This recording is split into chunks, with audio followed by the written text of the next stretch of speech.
Hi leaders. So network இண்டஸ்ட்ரிக்குள்ளே இன்றைக்கி நிறைய நபர்கள் யாரோ ஒரு நபர்களை ஸ்டேஜில் பார்த்து இம்ப்ரெஸ் ஆகி ஸோ அவங்களோட ஆட்டிடியூட் பார்த்து அவங்களோட இன்கம் பார்த்து அவங்களோட லைஃப் ஸ்டைல் பார்த்து ஸோ நம்ம உள்ளே வந்துடுறோம், நெட்வொர்க்குள்ளே வந்துடுறோம். பட் ஆனால் அவங்கள பார்த்து வந்த நம்ம அவங்கள மாதிரி மாறணும்னு ஆசைப்படுறோம். பட் அவங்கக்கிட்ட நம்மளால் ரீச் பண்ணவே முடியல, அவங்ககிட்ட நம்மளால் போகவே முடியல. பிகாஸ் அவங்க பார்த்தீங்கன்னா அந்த கம்பெனியோட செலிப்ரிட்டியாக இருப்பாங்க, மிகப்பெரிய லீடராக இருப்பாங்க, எவர் கிரீன் ஸ்டாராக இருப்பாங்க, எப்போ பார்த்தாலும் அவங்களோட பேர் ஒழிச்சுக்கிட்டே இருக்கும். ஸோ அந்த மாதிரி சில நபர்கள் இருப்பாங்க. பட் நம்மளை இந்த இண்டஸ்ட்ரிக்குள்ளே கொண்டு போனவங்க இப்போ தான் மேபி அவங்க இந்த பிஸ்னஸ் இப்போ தான் ஸ்டார்ட் பண்ணியிருப்பாங்க, நெக்ஸ்ட் லெவல் போகிறதுக்கு ஸ்ட்ரகிள் பண்ணிட்டு இருப்பாங்க. பட் ஆனால் நம்மளுக்கு சொல்லித்தரக்கூடிய நபர்கள் இவங்களா இருப்பாங்க. நம்ம ஆசைப்பட்டது அங்கேயா இருக்கும், சொல்லித்தரக்கூடியது இவங்களா இருப்பாங்க. ஸோ இதனால இந்த நம்ம ஒரு கண்டினியூட்டி இல்லாமே பார்த்தீங்கன்னா ஸ்ட்ரகிள் பண்ணிக்கிட்டே இருப்போம், பெரிய லெவலில் ஜெயிக்க முடியாது. அப்போ அந்த மாதிரி நீங்கள் எங்கே வேணா இருங்க, நெட்வொர்க் இண்டஸ்ட்ரியில் எந்த கம்பெனியில் வேணா இருங்க, பட் அந்த இடத்துல ஜெயிச்ச நபர்கள் அந்த இண்டிவிஜுவாலிட்டிக்கு இண்டிவிஜுவல் லீடராக மாறதுக்கு என்ன பண்ணியிருப்பாங்க அப்படின்ற விஷயத்த இன்னைக்கு நான் உங்களுக்கு சொல்லித்தர போகிறேன். ஸோ கற்றுக்க ரெடியாக இருங்க, உங்களை நீங்கள் மாற்றிக்க ரெடியாக இருங்க. கண்டிப்பாக சக்ஸஸ் உங்களை வந்தே சேரும். ஸோ ஃபஸ்ட்டு விஷயம், அந்த இண்டிவிஜுவாலிட்டி நம்ம எடுக்கணும் அப்படின்னா அதுக்கு பேசிக் சில விஷயங்களை தெரிஞ்சிருக்கணும். இப்போ நம்ம எக்ஸாம் எழுதுகிறோம், எதன் அடிப்படையில் மார்க் கொடுக்குறாங்கன்னா, நம்ம இப்போ எக்ஸாம்பிள் நான் ஸ்கூலில் படிக்கிறேன் அப்படின்னா 100 மார்க்ஸ் எனக்கு கேள்வி கேட்பாங்க. அதில் எனக்கு எத்தனைக்கு ஆன்சர் தெரியுதோ அவ்வளோ மார்க். ஸோ பேசிக்காக 35 எடுத்தா பாஸ், 50 எடுத்தா பாஸ் அப்படின்னு சொல்லியிருக்காங்க. அப்போ இங்கே நெட்வொர்க் மார்க்கெட்டிங்கில் அதுதான், நீங்கள் பெரிய லீடர் ஆகிறீங்கன்னா நீங்கள் எப்படி எல்லா கேள்விகளுக்கும் ஆன்சர் பண்ணுறீங்க, உங்களோட எதிராளி எப்படி கேள்வி கேட்குறாங்க அதை எப்படி நீங்கள் ஆன்சர் பண்ணுறீங்கன்றது தான் உங்களோட தகுதியை நிர்ணயிக்கும், நீங்கள் ஸ்டாராக மாற முடியும். அப்போ இந்த இடத்துல நீங்கள் பேசிக்காக உள்ளே போகும்போது கண்டிப்பாக ஜீரோவாக தான் இருப்பீங்க, உங்களுக்கு எந்த கேள்விக்குமே ஆன்சர் தெரியாது. அவங்களும் அப்படி தான் இருந்திருப்பாங்க. அப்போ எப்படி அவங்க மாறினாங்க அப்படின்னு கேட்டிங்கன்னா, இது நீங்கள் நல்லா மானிட்டர் பண்ணுங்கள். நீங்கள் இப்போ புதுசாக ஜாயின் பண்ணியிருக்கீங்கன்னு வச்சுக்கோங்க, நெட்வொர்க்குள்ளே ஜாயின் பண்ணியிருக்கீங்க. உங்கள் கம்பெனி சார்ந்து நிறைய கேள்விகள் அண்ட் ப்ரெசன்டேஷன்ஸ் வரும். ப்ரெசன்டேஷன் நம்ம கற்றுக்கலாம், நம்ம அப்ளைன் கிட்ட போயிட்டு எப்படி ப்ரெசன்டேஷன் கொடுக்கணும்னு சொல்லிட்டு கற்றுக்கலாம். அப்போ ப்ரெசன்டேஷனை கற்றுக்கிட்டு நெக்ஸ்ட் நம்ம என்ன பண்ணணும்னா, நம்மளோட டீம் மெம்பர்ஸ், நம்மளோட ஃப்ரெண்ட்ஸ், ரிலேஷன், கொலீக்ஸ் இவங்ககிட்ட நம்ம போய் வியாபாரத்தை சொல்லும் போது அவங்க நம்ம கிட்ட நிறைய கேள்விகளை வைப்பாங்க. இதுக்கு என்ன, இது எப்படி, இந்த மாதிரி நிறைய கேள்விகள் வைப்பாங்க.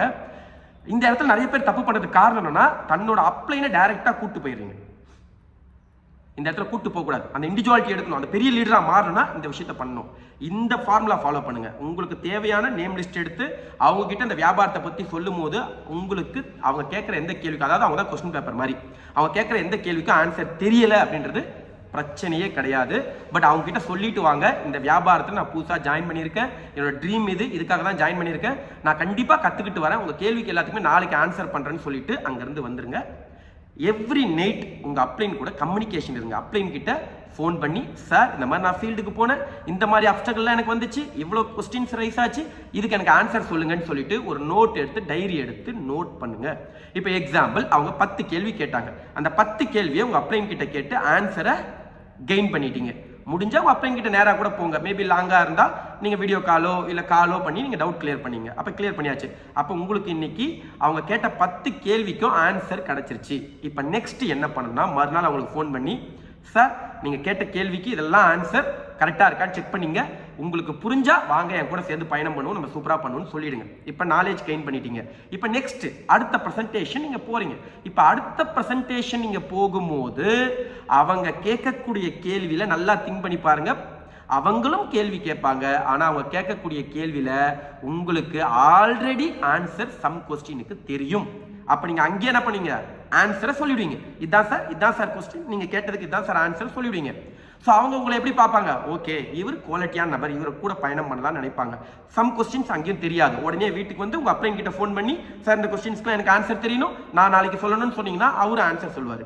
ஸோ இந்த மாதிரி ஒரு 10லேருந்து 20 ப்ரெசன்டேஷன்ஸ் நீங்கள் ட்ராவல் பண்ணிட்டீங்க அப்படின்னா, ஃபர்ஸ்ட் விஷயம் 21வது ப்ரெசன்டேஷன் வாங்க. அவர் உங்க முன்னாடி 10 கேள்வி வைப்பாரு, நீங்கள் 10 கேள்விக்கு ஆன்சர் சொல்லுவீங்க. உங்களுக்கு இன்கம் வர ஆரம்பிச்சிடும், பாஸ் ஆயிடுவீங்க. நெட்வொர்க் இண்டஸ்ட்ரியில ப்ரெசன்டேஷன்ஸ்ல நீங்க பாஸ் ஆயிடுவீங்க. நீங்க ப்ரெசன்டேஷன்ஸ்ல பாஸ் ஆயிட்டீங்க அப்படின்னா ரிசல்ட் வர ஆரம்பிச்சிடும். அப்ப ரிசல்ட் வர ஆரம்பிச்சிருச்சுன்னா ஐடிஸ் வர ஆரம்பிச்சிடும். ஐடிஸ் வர ஆரம்பிச்சிருச்சுன்னா உங்களுக்கு கீழே இருக்கக்கூடிய நபர்களுக்கு ஹெல்ப் பண்ண ஆரம்பிச்சிருவீங்க. அப்போ உங்களால ஹெல்ப்பும் பண்ண முடியும், ஐடிஸும் கலெக்ட் பண்ண முடியும், டீமையும் கண்ட்ரோல் பண்ண முடியும், டீமையும் பில்ட் பண்ண முடியும். மிகப்பெரிய டீம் ஆக்கி நீங்க நெட்வொர்க் இண்டஸ்ட்ரியில எதுக்காக உள்ள வந்தீங்களோ அது எல்லா விஷயத்தையும் அனுபவிச்சு மிகப்பெரிய லீடரா மாறலாம். இதை செய்யாம 2 வருடங்கள் 3 வருடங்கள் 4 வருடங்கள் ஆனாலும் சரி நெட்வொர்க் இண்டஸ்ட்ரியில கஷ்டப்படக்கூடிய நபர்கள் நான் பார்த்துட்டு இருக்கேன். இன்னைக்கும் தான் அப்ளைன ஏதாவது கேள்வி கேட்டா உடனே கான்ஃபரன்ஸ் கால் போடுறது, ஏதாவது கேள்வி கேட்டா உடனே அப்ளைனை கூட்டு போய் நிறுத்துறது, இந்த மாதிரி பண்ணக்கூடிய நபர்கள் ஜெயிக்கவே மாட்டாங்க. தான் ஃபேஸ் பண்ணி தான் கத்துக்கிட்டு அதை என் டீமுக்கு டெலிவரி பண்ணக்கூடிய நபர்கள் கண்டிப்பா இன்னைக்கு இந்த வீடியோ பார்த்துட்டு இருக்க நீங்க இன்னைக்கு முடிவெடுத்து இன்னைக்கு நீங்க மாறினா கூட இன்னிலிருந்து 3 மாசம் இந்த பேட்டர்ன்ல நீங்க மாறிட்டீங்க அப்படின்னா 3 மாதம் கழித்து உங்க கம்பெனில உங்க பேர் ஒவ்வொரு நபரும் சொல்லக்கூடிய நபரா மாறிவிடுவீங்க. கொஞ்ச நாட்கள் கழித்து அந்த கம்பெனில மிகப்பெரிய ஸ்டார் லெவல்ல நீங்க இருப்பீங்க. கண்டிப்பா நீங்க எல்லாரும் மாறணும். நெட்வொர்க் இண்டஸ்ட்ரியை மிகப்பெரிய இடத்துக்கு கொண்டு போகணும். கண்டிப்பா உங்க எல்லாரையுமே நான் டாப் பிளேஸ்ல பாக்குறேன். Wish you all the best. Thank you so much.